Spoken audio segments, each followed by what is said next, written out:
Hello everyone, कैसे हो सब।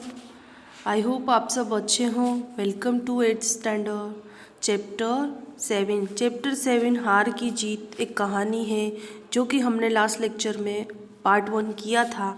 उसमें हम जाना था कि जो बुरे से बुरे व्यक्ति भी हैं वो कुछ ना कुछ अच्छाई ज़रूर उनमें होती है और उनमें किस तरह से वो अच्छाई उभर कर आती है।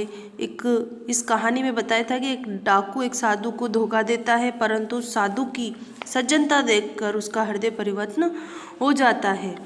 इसलिए हमने जो पहले पार्ट में जाना था कि जो सुल्तान घोड़ा था एक, और वो घोड़ा किसका था? बाबा भारती का था। वो बहुत ही अच्छा और बहुत सुंदर बलशाली था। और जो जो डाकू होता है खड़क सिंह, वो उसे देखने जाता है और वो उसे देखकर मोहित हो जाता है, मतलब उस पर लट्टू हो जाता है। और वो बाबा भारती से कहता है कि मैं आपका ये घोड़ा आपके पास रहने न दूंगा।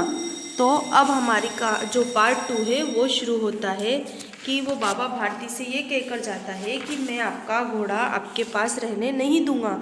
उसके बाद क्या होता है कि जो बाबा भारती है उनकी नींद नहीं आती, उनको डर लगता है और वो सारे दिन रात उसके घोड़े की रखवाली करते हैं, परंतु कई महीने बीत गए वो नहीं आया। यहाँ तक कि बाबा भारती असावधान हो गए और उन्होंने संध्या का, एक दिन की बात है, संध्या का समय था। बाबा भारती सुल्तान की पीठ पर सवार होकर घूमने जा रहे थे।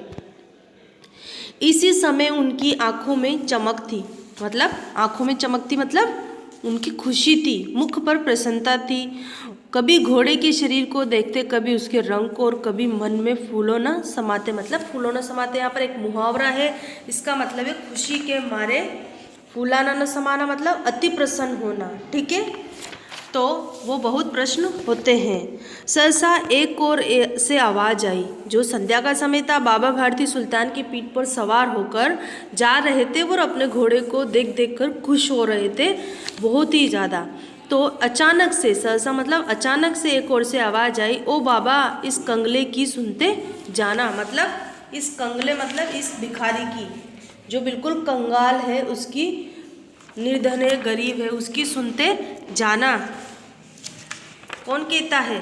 एक आवाज़ आती है और वो आवाज़ में करुणा थी, मतलब दया थी। बाबा ने घोड़े को रोक लिया। देखा एक अफाइज वृक्ष की छाया में पड़ा करा रहा है, मतलब एक अफाइज मतलब जिसके हाथ पैर टूटे हुए हो, तो वो एक पेड़ की छाँव में पड़ा करा रहा था। मतलब कराना मतलब आवाज़ें करना, किसी बीमारी में कराते ना, उस तरह से। क्यों, तुम्हें क्या कष्ट है? किसने कहा? बाबा भारती ने। अपाइज ने हाथ जोड़कर कहा, बाबा मैं दुखियारा हूँ, मुझ पर दया करो। बाबा मैं दुखियारा हूँ, मुझ पर दया करो। किसने कहा? अपाइज ने। रामवाला यहाँ से 3 मील है, मतलब 3 किलोमीटर दूर है, मुझे वहीं जाना है। घोड़े पर चढ़ा लो, परमात्मा भला करेगा। बाबा से किसने कहा? अपाइज ने, कि मेरा जो गांव है यहाँ से दूर है, मुझे घोड़े पर चढ़ा लो, भगवान तुम्हारा भला करेगा। अपाइज ने हाथ जोड़कर कहा, तो वहाँ तुम्हारा कौन है? किसने कहा? बाबा भारती ने। वहाँ तुम्हारा कौन है? तो जो वो है वो बोला, अपाइज की दुर्गा दत्त वेद का नाम सुना है, उनका सौतेला भाई हूँ। उसने एक वेद का नाम बताया कि मैं उसका सौतेला भाई हूँ। बाबा भारती ने घोड़े से उतरकर अपाइज को घोड़े पर बैठा लिया और स्वयं उसकी लगाम पकड़कर धीरे धीरे चलने लगे। जो बाबा भारती थे उन्होंने अपाइज को उस पर बिठा दिया और धीरे धीरे चलने लगे। लगाम मतलब उसकी वो पकड़कर। सहसा उसने एक झटका सा लगा और लगाम हाथ से छूट गई। उनके आश्चर्य का ठिकाना न रहा, मतलब उन्होंने सोचा भी नहीं था कि ऐसा वो कर जाएगा। उन्होंने एक गरीब समझकर उसकी दया करी और वो झटका लगाकर छूट गया। जब उन्होंने देखा कि अपाइज घोड़े की पीठ पर तनकर बैठा है और घोड़े को दौड़ाए लिए जा रहा है, उनके मुख से भय, विस्मय और निराशा से मिली हुई चीख निकल गई। मतलब जब उन्होंने देखा कि वो डाकू उस पर अच्छे से बैठा है और उसको दौड़ाए ले जा रहा है, तो जो उनका चेहरा था वो डर से भर गया और उनको निराशा हुई। मतलब वो अपसेट हो गए कि अब जो निराश होने के बाद जो हमारे मुंह से चीख निकलती है, वो चीख उनके मुंह से निकली। और अब अपाइज डाकू खड़क सिंह था और जो वह अपाहिज था वो डाकू खड़क सिंह था। वह बाबा भारती कुछ देर तक तो चुप रहे। इसके पश्चात कुछ निश्चय कर पूरे बल से चिल्लाकर बोले, जरा ठहर जाओ। मतलब वो चुप रहे और फिर चिल्लाए। फिर क्या बोले वो?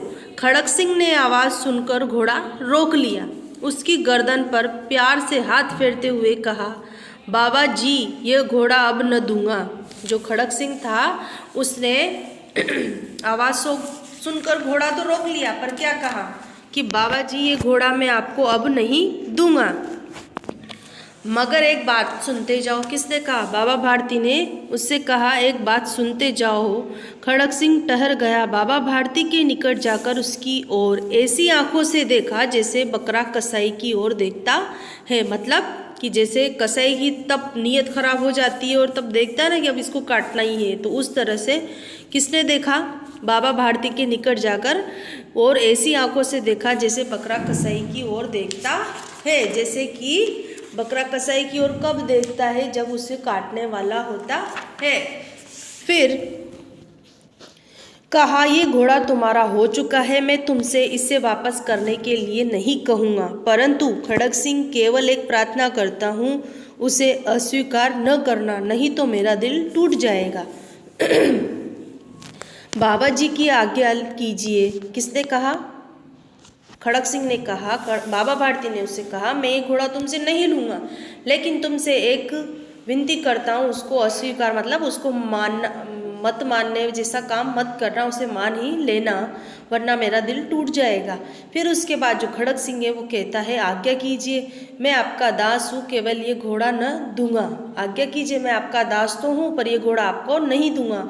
अब घोड़े का नाम न लो, मैं तुमसे इसके विषय में कुछ न कहूँगा। मेरी प्रार्थना केवल यही है कि इस घटना को किसी के सामने प्रकट न करना। बाबा भारती उससे क्या कहते हैं? जब वो कहता है कि मैं ये घोड़ा नहीं दूंगा, मैं आपका दास तो हूँ पर आपको ये घोड़ा नहीं दूंगा, तो जब बाबा भारती उससे कहते हैं कि घोड़े का नाम मत लो, पर मैं तुमसे यही विनती करता हूँ कि जो ये घटना तुमने मेरे साथ की है वो किसी के सामने प्रकट मत करना। क्यों? खड़क सिंह का मुख आश्चर्य से खुला रह गया। मतलब वो सोच में पड़ गया।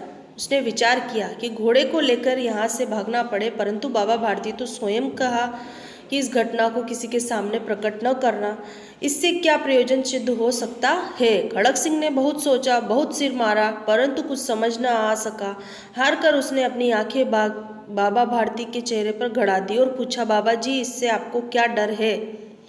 उसने खूब सोचा कि ये ऐसा क्यों बोल रहे हैं, मैं तो इसको भागने की सोच रहा हूँ लेकर, पर ये ऐसा क्यों बोल रहे हैं। उसने खूब सोचा, खूब दिमाग लगाया, पर उसके समझ नहीं आया और उसने बाबा भारती से कहा कि इससे आपको क्या डर है? तो ये सुनकर बाबा भारती ने उत्तर दिया, लोगों को अगर इस घटना का पता लग गया तो वे किसी गरीब पर विश्वास नहीं करेंगे, क्योंकि वो गरीब बनकर ही तो बाबा भारती का घोड़ा लेके गया था।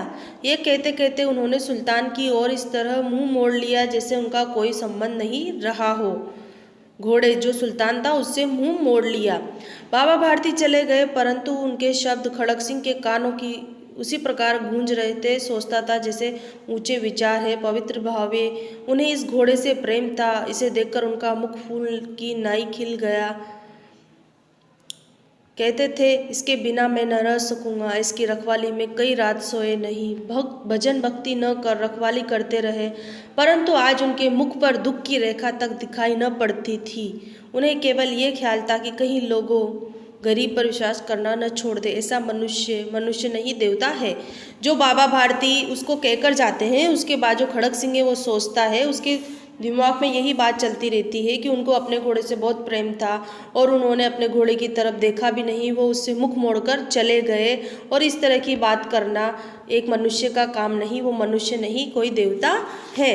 रात्रि के अंधकार के समय बाबा भारती के मंदिर में पहुंचा कौन? खड़क सिंह। चारों ओर सन्नाटा था, मतलब शांति थी।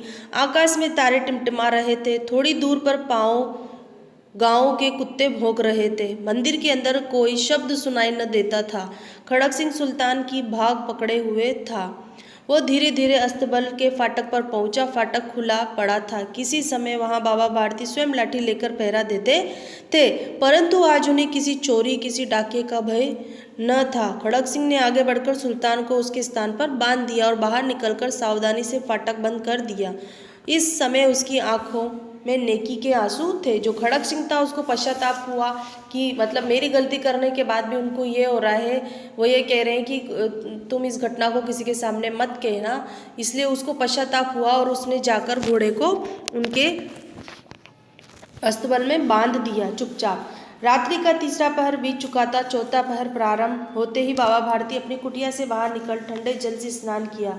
इसके पश्चात इस प्रकार जैसे स्वप्न में चल रहा हो। उनके पांव अस्तबल की ओर बढ़े, परंतु फाटक पर पहुंचकर उनको अपनी भूल प्रतीत हुई। साथ ही घोर निराशा ने पांव को मन ही मन भर कर बना दिया। वहीं रुक गए। घोड़े ने अपने स्वामी के पांव की चाप को पहचान लिया और हिनहिनाया, मतलब हिलने लगा। जो बाबा भारती थे उनको अपनी भूल का पश्चाताप हुआ कि मैं इतना असावधान कैसे हो गया था, इसलिए वो अपना घोड़ा खड़क सिंह को देने दिया। और फिर वो जब घोड़ा अस्तबल के पास जाते हैं पर वो हिनहिनाता है, मतलब हिलता है, तो समझ जाते हैं कि जरूर मेरा आ चुका है। अब बाबा भारती आश्चर्य और प्रसन्नता से दौड़ते हुए अंदर घुसे और अपने प्यारे घोड़े को गले से लिपट कर इस प्रकार रोने लगे मानो कोई पिता बहुत दिनों के बिछड़े हुए पुत्र से मिल रहा हो। इस बार उसकी पीठ पर हाथ फेरते, बार बार उसके मुंह पर थपकियां देते।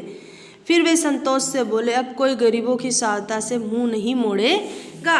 यहाँ पर इस पूरी कहानी में बाबा भारती की एक बात से जिस प्रकार डाकू होने के बाद भी उसके दिल को किस तरह से छू जाती है और वो घोड़ा किस तरह से बांधकर चला जाता है, यही इस कहानी में बताया गया है कि हर इंसान में एक भावना व्याप्त होती है, मतलब एक अच्छाई जरूर होती है। और ये जो हमारी कहानी है ये एक आदर्शवादी कहानी है। इससे बात सिद्ध होती है कि डाकू को धोखा देते, मतलब साधु को धोखा देता है, परंतु साधु की सज्जनता देखकर उसका हृदय बिल्कुल बदल जाता है। अपने किए पे उसे पश्चाताप ही नहीं होता बल्कि वो अपनी भूल को सुधार भी करता है। इस तरह साधु हार कर भी जीत जाता है। यही हमारी कहानी है। अब हमारी ये कहानी यहाँ पर समाप्त होती है। अब हम नेक्स्ट लेक्चर में नेक्स्ट चैप्टर के साथ मिलेंगे। Thank you so much. Have a nice day.